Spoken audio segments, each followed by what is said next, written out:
transfer portal news and notes of the day. And this is maybe names that you should know that are in there. And I'll go position by position. So first up, we've got quarterbacks, latest entry, and a four-star guy last year. He had one win this year. But Luke Kromenhoek from Florida State entered today. Apparently couldn't come to a financial agreement with FSU as they are trying to bring in former Boston College quarterback Thomas Castellanos. That's the latest news there. One of the more surprising ones is Malik Murphy, who went 9-3 and set records at Duke. He's in the portal, and we'll see where he winds up going. That one was really surprising because that looked like a fit there at Duke for Malik Murphy, but obviously not the best college football situation. And we'll talk about these after. Obviously, we know that Connor Wegman has been in the portal from A&M. He was a former five-star recruit. Miller Moss from USC is in there. Yesterday, we talked about Darian Mensah from Tulane. No word on his visits yet. Jackson Arnold is visiting Auburn. And this comes on the heels of news that Blake Shapen, former Baylor quarterback, said today that he is going to come back for next year. I think they do like the young quarterback to have, too. At Mississippi State. Yeah. He's going to come back for another year at Mississippi State, so I don't know how that affects Jackson Arnold. And then Caden Salter from Liberty on this list of the top quarterbacks that are available. I think Darian Mensah on this list is the one that's probably is coming off the best year, obviously. Connor Wigman is the one that was the highest-ranked recruit. Well, maybe Malik Murphy might have been higher than him. I don't know. But there are some interesting ones on there. That does not include Jacob Zeno, who's in the portal, and appears as if A&M right now is in the mix for that. Now, whether or not that, whenever that is, because the timing of that. But I think of that list, man, it's so weird how some of these guys have had times to shine, and Miller Moss kind of opened the portal from USC when he jumped in it as soon as that season ended. Yeah, it's an interesting list of guys. I mean, see how much it fills up beyond these guys, but I mean, not the most star-studded. I mean, there's some familiar names here, but not anybody that I'm just really blown away by. I mean, Caden Salter seems like a real talent, but I think people at Liberty, based on what I saw, were quite ready for him to be out the exit door, just based on the fan reaction that I had seen. And I know, quite simply, just looking at the numbers throughout the year, he had a down year, incredibly down year compared to the year that he had in 2023, where they made the big run and then played Oregon in the bowl game. I don't know what happened. I don't know what all the changes were that led to that, but he's not exactly riding a wave of momentum. I think Jackson Arnold, there's a lot of hope that somebody can peel back the layers of that talent and get his best version out there on the field. I mean, he's flashed a little bit, but certainly he's got to learn how to protect the football for one, and it can't just rely on taking off and running. But I know there were a lot of problems at Oklahoma, including the offensive line, a lack of receivers, all of that. So maybe somewhere where it's a bit better of a situation, he can blossom. But certainly there's some talent that you hope to peel out of there. Malik Murphy, I mean, he's a good player, but I don't think Duke's like, oh, my God, what do we do now? What do we do? I think he's a solid player. I don't know why he's on his third school now.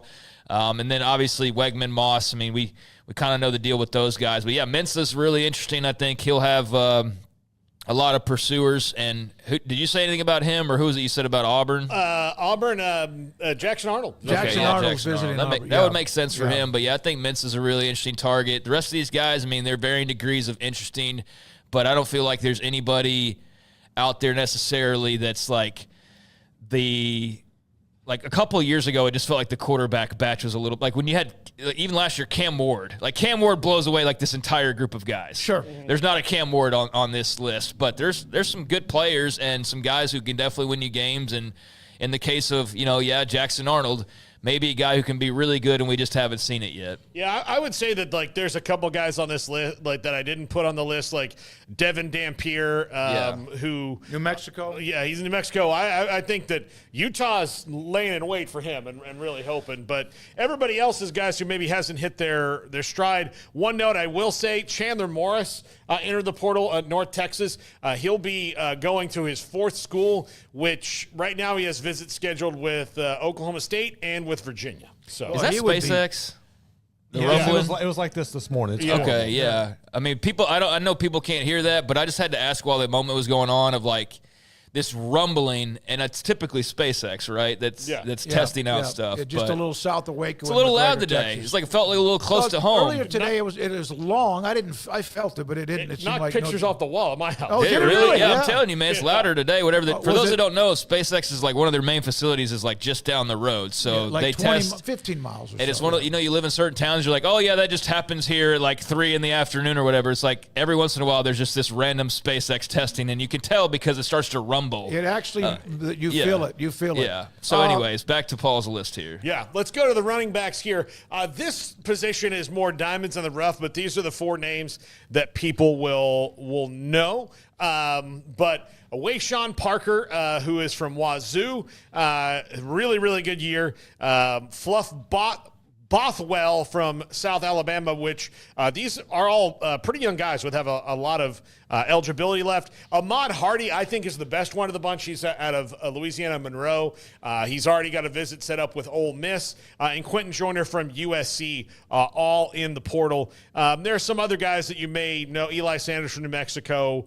But for the most part, the running back list is a lot smaller, but these are 4 guys, and particularly the 2 in the middle. I think Bothwell and Hardy have a good chance to hop up a level and really, maybe find their way into some pretty elite programs. Bothwell, 832 yards, 13 touches and touchdowns, and also caught 13 passes for 100 yards. So he's a multi, kind of can catch it out of the backfield as well. I had not heard much about him, but South Alabama.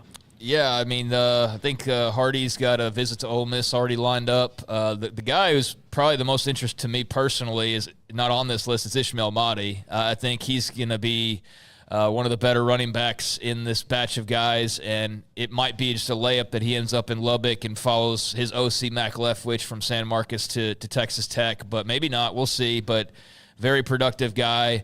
Not a glowingly great list of running backs necessarily, but there's some talented players on here. Obviously, you start to get guys lining up visits to bigger schools, like I just mentioned with Hardy and Ole Miss.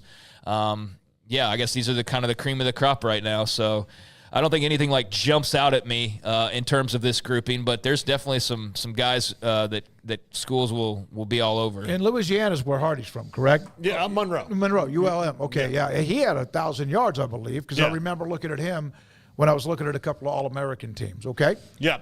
All right, let's go to the wide receivers. This list much longer. I would say this is the position that this is the most transactional position in college football now, where you're just finding places where you can get touches and reps and make your way to the NFL faster. The top one, Eric Singleton Jr. from Georgia Tech. He has visits scheduled all over the place already. Really kind of a surprising entry given how Georgia Tech was on the up, but they're not really a passing team. Well, it doesn't help when your quarterback's arm doesn't work, basically, Haynes King. Yeah. But, they are more of a running team now, especially, Yeah, and 2 names that they're not back-to-back on this list, but Dane Key and Barry and Brown, both from Kentucky. Their offense really bad, and these 2 guys are very heavily sought after. We talked about Casey Concepcion last week when he went in. He's one of the best wide receivers in the country. Had a bad quarterback situation at NC State. He's visiting A&M along with Micah Hudson, so that would be one or both of those guys would be huge gets. Jonte Cook, of course, a big name recruiting-wise, but didn't do anything at Texas.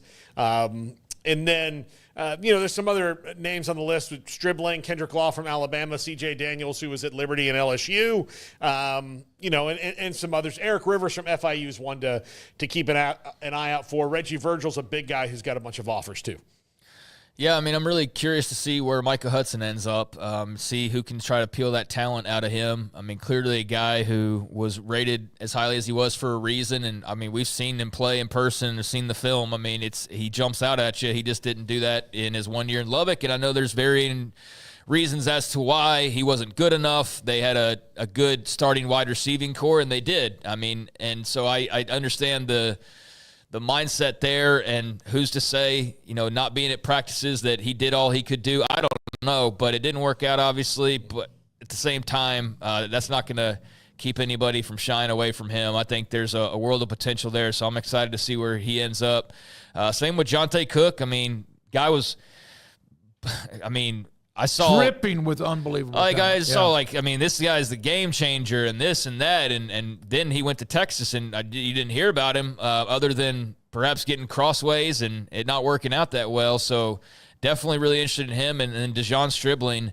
I really liked him at Oklahoma State. Talked about that yesterday a bit. I think he'll be a really nice wide receiver for somebody as well. But, yeah, this is definitely the deeper of the list that we've seen so far on offense, and the most interesting one, I think, as well. I mean, the quarterbacks maybe are more interesting pound for pound, but this, I mean, Micah Hudson, Jonte Cook, Dejon Stribling, various others, I think this is Eric Singleton. This is a pretty fun list to see where these guys wind up, and obviously there's a high demand for wide receivers right now, so that ought to be nice for their pockets. Yeah, absolutely. So let's go to the Hog Mollies, the offensive lineman here. Hunter Zambrano is from Ball State. Ball State has a bunch of guys in the portal. They had their best year in a long time. Their quarterbacks in, wide receivers, running backs, tight ends, one of whom we'll talk about in a second. Ball State has guys that are trying to bounce up a level after a good season there. So he is one of the number one ranked guys in there, according to a couple services. Patrick Kutas from Arkansas. A lot of people think he's on his way to Ole Miss, which I think I saw somebody say Lane Kiffin's been doing this to Arkansas for the last couple of years with basically, what are you going to do about it? When it comes to their players in the portal. Liberty's Jordan White, a really good offensive lineman. He's also in the portal. Braylon Moore, one of several offensive linemen from Virginia Tech that's in there. Josh Thompson of Northwestern, considered by many to be the best overall and most accomplished lineman in the portal, and that goes with for the same for Corey Robinson II from Georgia Tech. All of them there in the portal. And these are guys who are going to cash in well, even on down the list of guys, because people need offensive linemen. They need them bad. If you gave FSU an unlimited budget and told them these guys fit Gus's offense, he would probably sign all of them because they need it so bad. And that's not just the case for them. That's the case for a lot of people. I don't know much about – I've seen Zambrano. Boy, you would think that list would be very much – by the end of maybe a week or two, you would think that list would triple, quadruple, not just the numbers of entering, but those who might be names – that make teams go, oh, really? He's available. Yeah, and part of this as well, and I read this earlier, is that we've seen a huge wave of people, in so far, but also some of them are also waiting for the last NIL check of the month to clear before they go in. So whenever that comes in, then that's probably in 5 days, right before, shortly before the window closes. So I would think that, once that direct deposit hits in a couple days, you're going to see maybe a wave of guys you didn't suspect before, weren't on the list. And finally, let's go to some of the tight ends here. Just a couple names to keep an eye on. Max Clare from Purdue. Another like Purdue and Ball State. It's been a rough year for Indiana as far as keeping their players.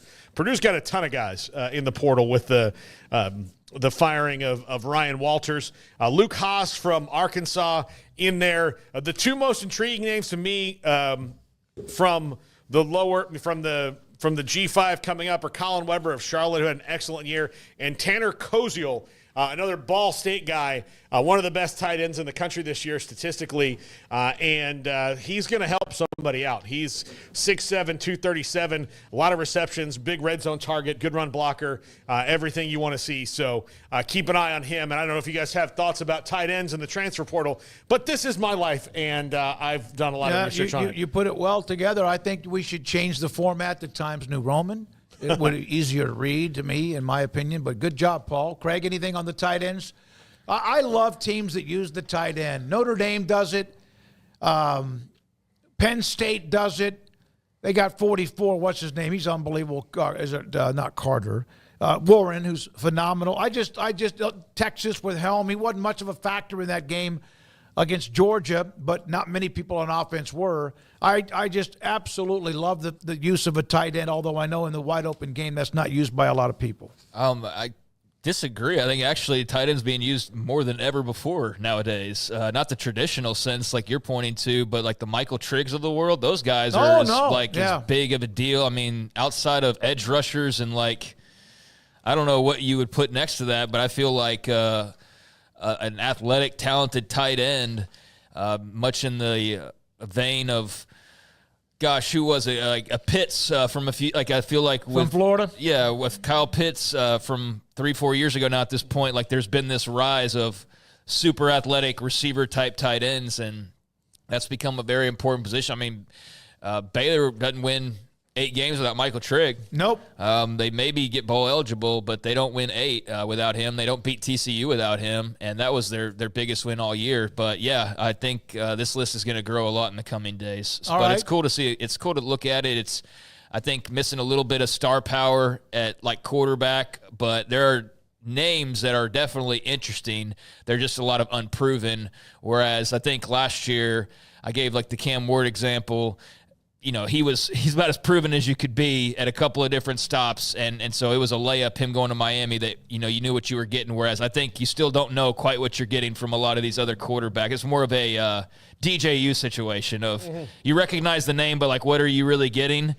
So I don't see like the proven guy, but I definitely see a guy like a Jackson Arnold that could be that guy if he falls in the right situation, and maybe that's Auburn with Hugh Freeze, but we'll see, because I'm sure there's a lot of negotiating going on right now for a lot of these guys. It would be interesting to find out how many the hybrid tight end is kind of what you're talking about, and of course guys like Gronkowski and others that have kind of created that. But I Travis love Kelce. Kelsey's not bad either. I love a team that goes and throws to the tight end quite a bit.